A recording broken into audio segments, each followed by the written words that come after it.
जिस और जवानी चलती है उस और जमाना चलता है, ठीक है। और मेरे को ऐसा लगता है बेसिकली कि जवानी भी उस राह पे अब चल रही है। अभी के जो युवा हैं, यूथ हैं, वो वल्गैरिटी पसंद करते हैं। India is a country of moral values.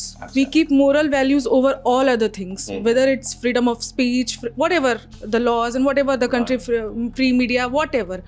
लेकिन एक moral values जो बचपन से हमारे घरों में सिखाई जाती है, वो मैटर नहीं करता कि हम किस क्लास से बिलोंग करते हैं। उनके लिए अब मैं क्या ही बोलूँ, वो मुझे सच में बहुत पसंद थे उनकी।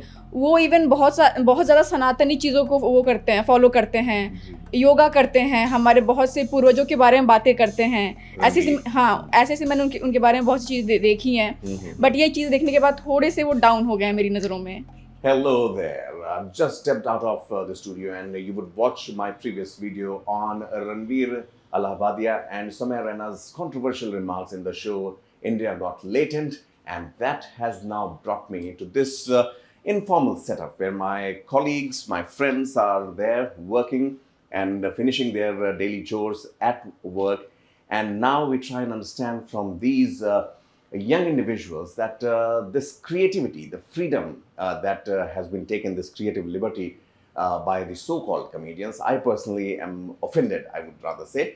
How does this justify the means to the end? Was it okay for them to cross that line? Is there a line? Is that line blurred? Are they right in exercising their liberty, the freedom of speech? Let's hear out from them. Zainab, you being the youngest in the lot, let me understand it from you. How do you find this whole episode of Allahabadia and Tanmay and Samay Raina making comments which we can't mention unfortunately, but still, do you think it is in sync? आजकल ये trend में है? I will begin from where you ended. Is it about how we are using the freedom of speech? Okay. So the freedom comes with responsibility, and it is up to us how much responsible we are towards it. So copying Western culture is not right. India is known for its culture, its traditions, its customs, and the thing that we have towards each other, we respect privacy, we respect our elders, and this is not something present in the Western culture. So copying it is not India. It is not it is not the correct representation that they are setting up for the young generation. Right. So perfectly fine, Zainab. I mean, trying to emulate something from the West is not always suitable for India. Yashasvi is also here. Yashasvi, क्या लगता है आपको? ये जो comments आए हैं, आप media में काम करती हैं, आप भी कई ऐसे डिसीजंस लेती हैं जहां आपको ये फैसला करना होता है कि क्या मैं इस चीज़ को दिखाऊं या ना दिखाऊं। ये जो पूरा का पूरा घटनाक्रम है, आपको लगता है इंडियन टीवी के लिए, इंडियन टीवी नहीं, इंडियन ऑडियंस के लिए कंज्यूम करने के लिए सही चीज़ थी? मुझे ऐसा लगता है कि इंडियंस जितने हैं, हम सबकी कुछ वैल्यूज़ हैं, कुछ एथिक्स हैं। अपने काम को भी लेकर जब हम काम करते हैं, कुछ लिखते हैं, कुछ बोलते हैं, तो वो सोच समझ कर बोलते हैं। दूसरी चीज़ ये कि यूट्यूब एक ऐसा प्लेटफॉर्म है जिसमें बच्चे भी यूज़ कर रहे हैं, हम खुद यूज़ करते हैं, हमारे मम्मी पापा यूज़ करते हैं। जब वो ऐसा कंटेंट कंज्यूम करेंगे तो वो कैसा सामने वाले से बात करेंगे, किस तरीके से अपने आप को रिप्रेजेंट करेंगे, ये बहुत मैटर करता है। तो मुझे ऐसा लगता है कि इन्फ्लुएंसर्स बेसिकली उन्हें ये समझ होनी चाहिए कि कहाँ पे किस तरीके से बोलना है।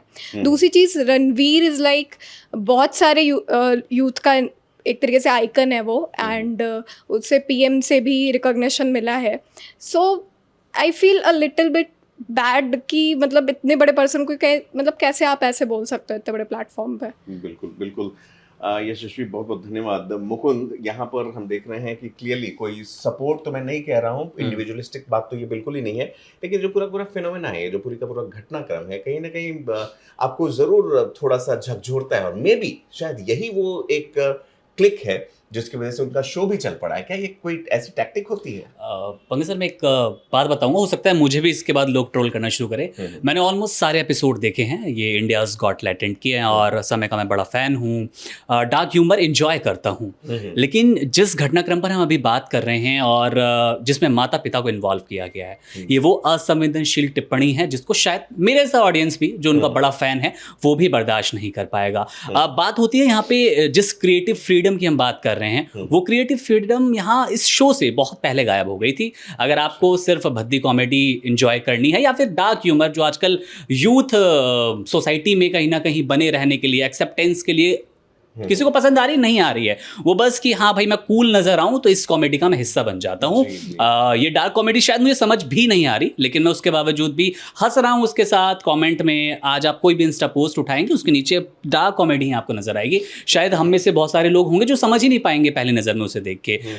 समय रैना जो ये शो लेकर आए थे इंडियाज गॉट लेटेंट, उसका मकसद था लेटेंट ढूंढना, जो इस शो में कहीं नहीं है, क्योंकि बहुत सारे ऐसे लेटेंट तो यानी जो छिपा हुआ है। एग्जैक्टली बहुत सारे ऐसे आते हैं वहाँ पे प्रतियोगी, बहुत सारे ऐसे मैं बच्चे कह लूँ, बहुत छोटी उम्र के भी आते हैं जो शायद इंट्रोवर्ट हैं, वो अपनी बात रख ही नहीं पाते। उनको 1 मिनट मिलता है, वो 120 सेकंड 90 सेकंड की टाइमिंग होती है, उस सेकंड में वो अपनी बात रख पा रहे नहीं रख पा रहे, क्योंकि इनके जो पैनलिस्ट होते हैं वो प्रॉपर डिज़ाइन ऐसे किए जाते हैं जो सोशल मीडिया बड़े आइकन हैं, इन्फ्लुएंसर है, और इनमें भी एक बड़ी बात यह है कि वो मोटिवेशनल स्पीकर हैं, स्पीचर है या नहीं है, डजेंट मैटर, वो डार्क ह्यूमर से बने हैं कि नहीं हैं, उन्होंने स्टैंड अप कॉमेडी में क्या कुछ बड़ा काम किया है नहीं किया है, सोशल मीडिया पे क्या उन्होंने कोई ऐसा मीम बना के रख रखा है जिससे उनकी फैन फॉलोइंग बहुत ज़्यादा है। तो इस चक्कर में जो आ रहे हैं वहाँ प्रतियोगी वो भी बहुत ज़्यादा अपनी बात रख नहीं पाते, जिस लेटेंट को आप ढूंढने निकले वो लेटेंट नज़र ही नहीं आते। तो उद्देश्य जिसे कहते हैं ना, सीधे तौर पर एक फेलियर है इस शो का, ये शो फेल हो चुका है।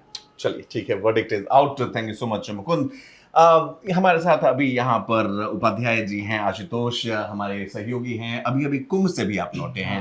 कुंभ में भी बहुत सारे ऐसे जो यूट्यूबर्स हैं, खास करके जो एक फ्री वर्ड्स कहें तो वो रिपोर्टाज करते हैं, कोई उन पर सीमाएं बंधन नहीं होती हैं। आशुतोष, एक टाइम था जब MTV पर जो एक खोज होती थी टैलेंट हंट, वो भी हमने देखा है, उसमें भी बहुत जो जजेस होते थे वो काफ़ी डराते थे, फटकारते थे कंटेस्टेंट्स को। फिर आया एक AIB रोस्ट, उसमें लैंग्वेज की बात सबसे पहले आई थी, और उसमें तन्मय भट्ट हुआ करते थे जिन्होंने काफ़ी कंट्रोवर्सी क्रिएट की थी। आपको क्या लगता है ये जो यूट्यूबर्स थे, ये इलाहाबादिया हो गए या फिर रैना हो गए, ये इस समय में जब सोशल मीडिया पीक पर है तब उन्होंने ऐसा एक्सपेरिमेंट करके कहीं अपने हाथ तो नहीं जला लिए? क्योंकि उस समय भी जब ये हो रहा था, AIB हो रहा था, MTV हो रहा था, वो भी अपने समय में बहुत खतरनाक चीज थी, काफी बज क्रिएट करती थी, लेकिन सोशल मीडिया इतना स्ट्रांग नहीं था। इस बार क्या उनकी रीच ही उनकी समस्या तो नहीं बन गई है? देखिए सर, सबसे इसमें प्रमुख बात यह है कि रोस्ट करना किसी को साफ शब्दों में और उसमें वल्गैरिटी ऐड करना, दोनों में एक बहुत अंतर होता है। आप किसी चीज़ में वल्गैरिटी ऐड कर दो और एक सोसाइटी होता है प्रॉपर। अब जो चीज़, जैसे मैं रणवीर अलाहाबादिया को देखता था, फॉलो करता था, लेकिन जब मेरे को पता चला, कलीग, मैं बहुत ज़्यादा देखा नहीं इन सब चीज़ों को, आज ऑफिस आया, एक कलीग ने बताया कि भाई देखे और रणवीर अलाहाबादिया ने क्या बोला है। मैं बोला भाई हमें तो नहीं पता है क्या बोला है। जब देखे तो फिर पता चला अच्छा रणवीर अलाहाबादिया भी ऐसा बोल सकता है जी। ठीक है, जो वो बंदा जिसको मतलब PM मोदी ने रिकॉग्नाइज करा था, स्टेज पे वो गए थे। और इवन मैं एक बात कहना चाहूँगा, अभी एक PM मोदी का पॉडकास्ट खूब वायरल हुआ था, इसमें शुभांकर मिश्रा और तमाम लोगों का मीम्स जो है वो काफ़ी वायरल हो रहा था कि भाई कामंत को उन्होंने पॉडकास्ट दे दिया, लेकिन हम जैसे लोगों को उन्होंने पॉडकास्ट नहीं दिया। अगर देखा जाए पॉडकास्ट, तो रणवीर अलाहाबादिया ऐसे हैं जो पॉडकास्ट मतलब एक सेंसेशन है ना, वो लेकर आने वाले भारत में वो हैं। ठीक है, वो तो क्रेडिट है उनको भी। तो वो स्टेज पे प्रधानमंत्री को वो कहे थे कि कभी हमारे साथ पॉडकास्ट हो। अगर प्रधानमंत्री दे दिए होते पॉडकास्ट तब तो आज फिर खिंचाई उनकी भी चालू रहती, फिर ट्रोल हो रहे होते, ट्रोल तो डाल भी रहे हैं कि देखिए प्रधानमंत्री ने इनको अवार्ड दिया। हाँ, अवार्ड दिया, उसका अच्छे लोगों का रिकॉग्निशन नहीं है, ये सारी चीज़ें हैं। तो इसीलिए बेसिकली ये कहते हैं कि टिपिकल चीज़ें जो है ना वो वहाँ पे प्रोवाइड कर रहे लोग। और सर एक चीज़ कहा जाता है कि जिस और जवानी चलती है उस और जमाना चलता है। ठीक है, और मेरे को ऐसा लगता है बेसिकली कि जवानी भी उस राह पे अब चल रही है। अभी के जो युवा हैं, यूथ हैं, वो वल्गैरिटी पसंद करते हैं। मैं पहले कहा ये चीज़ें गलत हैं, लेकिन अगर आज आप इंस्टाग्राम फीड देख लीजिए अपना, आप जो गूगल पे सर्च करिए उससे रिलेटेड, अगर आप मान लीजिए किसी का ब्रेकअप हो गया, पैचअप हो रहा है, उससे रिलेटेड चीज़ें वहाँ पे आने लगती हैं। ठीक है, तो वो कहा गया ना जिस और जवानी चलती है उस और जमाना चलता ही है, और युवा वो चीज़ चाह रहा है, वो चीज़ वो लोग बोल रहे हैं। लेकिन हाँ, ये चीज़ बहुत ज़्यादा हो गया, बहुत ज़्यादा बोल दिए, लेकिन उससे कम चीज़ है। बिग बॉस में क्या नहीं होता है, बहुत कुछ होता है। बिग बॉस को अगर आप एक परिवार के साथ बैठ के देखें तो आदमी सही से देख नहीं सकता है, लेकिन फिर भी लोग देख रहे हैं। आज का अगर देखें तो सबसे पॉपुलर शो है वो। तो यही कहानी है बेसिकली। अब इससे मैं एक चीज़ जोड़ूंगा, बिहार से मैं आता हूँ, तो बिहार में भी लोग भोजपुरी गानों को काफ़ी अश्लील तरीके से देखते हैं, और लोग कहते हैं कि अश्लील गाना जब आप गा रहे हो, लोग सुन रहा है तो आप गा रहे हैं। ये चीज मतलब हम सुनते हैं तो आप गा रहे हैं, आप बना रहे हैं, अगर लेकिन फिर ये भी है कि आप बना रहे हैं तभी हम सुन रहे हैं। लेकिन ये चीज नहीं चलेगा ना, आप बोलिएगा ऐसी चीजें, हम परिवार में बैठ के वो देख ही नहीं सकते, सुन ही नहीं सकते, फिर वो चीज सुनना ही क्यों है, देखना ही क्यों है। आप बनाना छोड़ दो, हम सुनना छोड़ देंगे। ठीक है, चलिए इसी से मैं अगला सवाल लूंगा। यहाँ पर रिचा के पास मैं आना चाहूंगा। रिचा, एक सब सिंपल सी बात आती है, वो ये कि अगर आपको लगता है कि कंटेंट फूहड़ है और उसमें बकवास है, कह लीजिए, अगर वो अश्लील है, तो फिर हम देखें ही क्यों? क्या ये लाइन ड्रॉ हो सकती है? क्या ये डिफेंस में कहा जा सकता है? पंकज, सबसे पहले तो आपने जो अभी मुझसे सवाल किया, इस पर एक वर्ड में बोलना चाहूंगी, मोरल वैल्यूज। तो India is a country of moral values. We keep moral values over all other things, whether it's freedom of speech, whatever the laws and whatever the country, free media, whatever. लेकिन एक moral values जो बचपन से हमारे घरों में सिखाई जाती है, वो मैटर नहीं करता कि हम किस क्लास से बिलोंग करते हैं, यहाँ पर यही चीज़ जो है बिल्कुल सामने आती है। मैं आपको एक एग्जांपल देना चाहूँगी, जैसा कि अभी हमारे साथी ने कहा कि वो बिहार से हैं, like him, I am also from Bihar. तो बचपन से आप विश्वास नहीं करेंगे कि मैंने कभी भोजपुरी गाने सुने ही नहीं, क्योंकि वो मेरे घर में बैंड था कि नहीं सुनना है, उसको एक्सप्लोर नहीं करना है। My father is a teacher, was a teacher, he is retired now. तो मैंने सिर्फ एक गाना सुना हुआ था, लॉलीपॉप लागेलू, क्योंकि वो बहुत फेमस था, तो वो मुझे शादियों में सुनने को मिल जाता था। जब मैं दिल्ली आई तो मैं भोजपुरी गाने में सुनना मैंने शुरू करा। तो मैं ये कहना चाहूँगी मोरल वैल्यूज़ कहाँ से आते हैं, और एक दूसरा टर्म है सेल्फ डिसिप्लिन। तो ये जो आजकल के यूट्यूबर्स या फिर आजकल कंटेंट क्रिएटर्स अगर डार्क कॉमेडीज, डार्क ह्यूमर, इसको बोल्ड और कूल कहते हैं, तो this is not cool at all, this is very dark, and dark can never be cool. तो हमें इस पे ध्यान देना होगा। मैं आपको एक और चीज़ याद दिलाऊंगी कि कुछ दिन पहले एक कंटेंट क्रिएटर हैं, उन्होंने यूट्यूब पे अश्लील वीडियोस बना के अपने बॉडी को गलत तरीके से रिप्रेजेंट करके, कंगना रनौत का एक शो बिग बॉस जैसा शुरू हुआ था, उसमें वो पहुंच गई। मैं नाम नहीं ले रही हूँ, मे बी उन्हें किसी को टारगेटेड फील हो इसलिए। तो मैं ये एक्चुअली प्रॉब्लम तो यहाँ है, उन्होंने अपने आप को गलत तरीके से रिप्रेजेंट किया, अपने बॉडी को ऐसे रिप्रेजेंट कर रही है, और उनको लोग कूल बना के बड़े बड़े शोज ऑफर कर रहे हैं। बिग बॉस में भी जाने का कुछ हद तक पैरामीटर यही एग्जैक्टली, अटपटा आप गलत चीज़ों को करो, why are we not promoting the right? तो बेसिकली हमें और आपको एज अ व्यूअर ऐसी चीजें परोसी जा रही है सिर्फ इसलिए क्योंकि हमारा जो टाइम स्पेंड था उस पर, या हमारे जो लाइक्स थे, हमारा जो शेयर था वो बढ़ गया, या टीवी पर भी हमने बहुत देर तक उसको देखा। Richa, thank you so much. Shikha, आप साथ में बैठी हैं। शिखा, आप सोशल मीडिया इन्फ्लुएंसर्स को फॉलो करती हैं, कुछ है रोल मॉडल आपका? ये रोल मॉडल तो नहीं है, बट हाँ कुछ पसंद है जिन्हें मैं देखना पसंद करती हूँ। तो उनके कंटेंट की वजह से, या जो वो प्रोडक्ट दिखाते हैं उनकी वजह से, या कोई जनरली? नहीं, जनरली कोई कंटेंट आ गया ऐसे, जैसे कि मुझे पोएटिक चीज़ें ज़्यादा पसंद है, तो इस टाइप में पॉडकास्ट भी पसंद है। जी, बिल्कुल शिखा, आप भी हमारी यंगेस्ट सहयोगियों में से एक है। एक चीज़ आपसे मैं जानना चाहूँगा, जब इस तरह का कंटेंट आता है आपके टाइमलाइन पर, आप ऑनेस्टली, या मेरे से भी पूछा है ऑनेस्टली, अगर उसमें रुकते हैं तो उसका कारण क्या हो सकता है? देखिए, एक तो होता है कि अरे ये माता पिता के प्राइवेट मोमेंट्स की बात कर रहा है, हम उसको देखें नहीं देखें, सब अडल्ट हैं यहाँ पर ज़रूर, लेकिन हमारे टाइमलाइन पर अगर वो बिना अनइनवाइटेड तरीके से आ चुका है, तो उस समय हम किस मॉरल ग्राउंड पर उसको हम रिजेक्ट भी करें? अगर उन्होंने इमोरल होके वो बना दिया है, तो हम भी तो इमोरल होके देखते ही रहते हैं। देखिए, हम तो उसको एक बार देखना तो जरूर हमें पड़ेगा ही, जानने के लिए उसमें है क्या, तो हमारा काम हाँ जानना पड़ेगा। लेकिन उसको देख के मन में एक ही बात आती है कि भारत जो है बहुत सी मतलब धरोहरों की जगह है। भारत में सबसे बड़ी जो चीज़ है, शर्म हया भी भारत से ही उत्पन्न हुई है। अगर हम मिडिल क्लास फैमिली में हैं, तो अगर हम मिडिल क्लास फैमिली के साथ बैठ के अगर टीवी पे कुछ देख रहे होते हैं, तो वहाँ पे भी अगर कुछ वैसे सीन्स आ जाते हैं, तो हम अपने आप को इधर उधर नजर चुराने लगते हैं। तो हम अगर फैमिली के सामने हम अगर बैठ के नहीं देख सकते, तो शायद मैं उसको अकेले में भी बैठ के देखना अवॉइड ही करूँगी। और उनके लिए अब मैं क्या ही बोलूँ, वो मुझे सच में बहुत पसंद थे उनकी। वो इवन बहुत ज़्यादा सनातनी चीज़ों को वो करते हैं, फॉलो करते हैं, योगा करते हैं, हमारे बहुत से पूर्वजों के बारे में बातें करते हैं। ऐसे मैंने उनके बारे में बहुत सी चीज़ें देखी हैं, बट ये चीज़ देखने के बाद थोड़े से वो डाउन हो गए हैं मेरी नज़रों में। चलिए ठीक है, सिर्फ आपकी नज़रों में ही नहीं, बल्कि उनके जो इंस्टाग्राम फॉलोअर्स हैं, और तन्मय के और रणवीर के दोनों के, समय और रणवीर दोनों के, और काफ़ी मिलियंस में उनका नुकसान हो रहा है। पूजा हमारे साथ यहाँ पर हैं, हमारी सहयोगी। पूजा, एक चीज़ जो अक्सर लोग कहते हैं कि भाई जो आप देखना चाहते हैं वही आपको दिया जाता है। फिल्म इंडस्ट्री या ये जो कंटेंट क्रिएटर्स होते हैं वो वही चीज़ बनाते हैं जो आप खोज रहे हो। दूसरी तरफ ये भी डिबेट होती रहती है, हमारे जर्नलिज्म के क्लासेस में भी होता था कि आप वही कर रहे हो जो आपको सिनेमा दिखाता है। तो ये जो एक विरोधाभास है कि मुर्गी पहले आई या अंडा, कौन जिम्मेदार है इसके लिए? और अल्टीमेटली हमें ही वो प्रोडक्ट बेचा जाता है और हम ही कटघरे में भी खड़े हो जाते हैं। कैसे देखते हैं आप इस मिक्स को? सर, सबसे पहली बात तो कि हम क्या कंटेंट आपको परोस रहे हैं वो एक मैटर होना चाहिए ना, कि आप वल्गैरिटी दे रहे हैं, कॉमेडी दे रहे हैं। मतलब हम बहुत बड़े बड़े कॉमेडियंस को भी देखे हैं जो प्लेटफॉर्म पे आते हैं, अपनी बातें रखते हैं और उनकी बातों में एथिक्स से ज़्यादा, मतलब उनकी चीज़ों से ज़्यादा वहाँ पे वल्गैरिटी दी जाती है। लोग उसको देख भी रहे हैं, प्रमोट भी कर रहे हैं।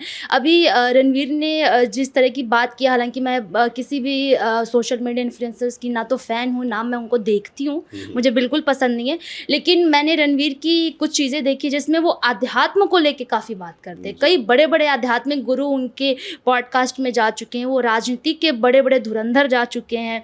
हमारे अब तो ये ट्रेंड आ गया है कि हिंदी फिल्म इंडस्ट्री में कोई भी फिल्में आ रही हैं तो लोग उसको प्रमोट करने के लिए ऐसे ऐसे इन्फ्लुएंसर्स के प्लेटफॉर्म का सहारा ले रहे हैं। तो कहीं ना कहीं वो लोग बच्चों के मन में ये चीज़ें जगा रहे हैं कि अरे ये तो बहुत कूल है, ये तो हमें देखना ही चाहिए, हम ऐसे करेंगे तो हम बहुत ज़्यादा कूल नज़र आएंगे। और एक मज़े की बात बताई कि कुछ दिन पहले मैंने इंस्टा पे ऐसे रील स्क्रॉल करते करते एक चीज़ देखी कि काफ़ी छोटे बच्चे उम्र के थे और एक बहुत बड़े इंस्टीट्यूट, कोचिंग इंस्टीट्यूट के स्टूडेंट्स थे और वो मेरे ख्याल से 6-7 के स्टूडेंट्स थे और वो बहुत ही गंदी भद्दी गालियाँ दे के आपस में एक दूसरे से बात कर रहे थे। तो वो चीज़ उनको वहाँ तक कहाँ पहुँची? उनके पेरेंट्स, उनके घर वाले ये चीज़ें नहीं सिखा रहे हैं। तो वो सोशल मीडिया के थ्रू और फिल्में या जो हमारे ये इन्फ्लुएंसर्स हैं वो हमें ये चीज़ें परोस रहे हैं ताकि हम उस चीज़ को आगे बढ़ा रहे हैं। तो मेरे हिसाब से जैसे फिल्मों में सेंसर है ना, वैसे सोशल मीडिया पे भी सेंसर होना चाहिए, क्योंकि फ्रीडम ऑफ स्पीच के नाम पे हम कुछ भी नहीं ले सकते। तो रेगुलेट करना चाहिए, Yes. रेगुलेटरी बॉडी होनी चाहिए। So there you heard all of them. When we talk about freedom of speech, regulation is also something that goes hand in hand. ये regulation की बात अक्सर आज से कुछ समय पहले, not long ago, लगभग 3 से 4 साल पहले या 5 साल पहले बेमानी मानी जाती थी। ऐसा लगता था कि एक लिबरल वर्ग जो है वो कहता था कि नहीं भाई, हमें फ्रीडम ऑफ एक्सप्रेशन है, we should use it. But now, since the times that television started entering your bedrooms, now the social media has entered not just your bedroom, but your psyche also, your thought process also. And to regulate that, whether it should be done or not, is a very big question. But for those who haven't just woken up to this reality, haven't discussed or seen the comments on the reactions that we are getting on Ranveer Allahabadiya and Samay Raina's comments in the show India Got Latent, you should definitely read the comments. And also, if you're not aware what's going around, then definitely it's time to wake up and smell the coffee, because what you are watching is deciding what you are asking for. Don't miss out. Log on to oneindia.com for more updates.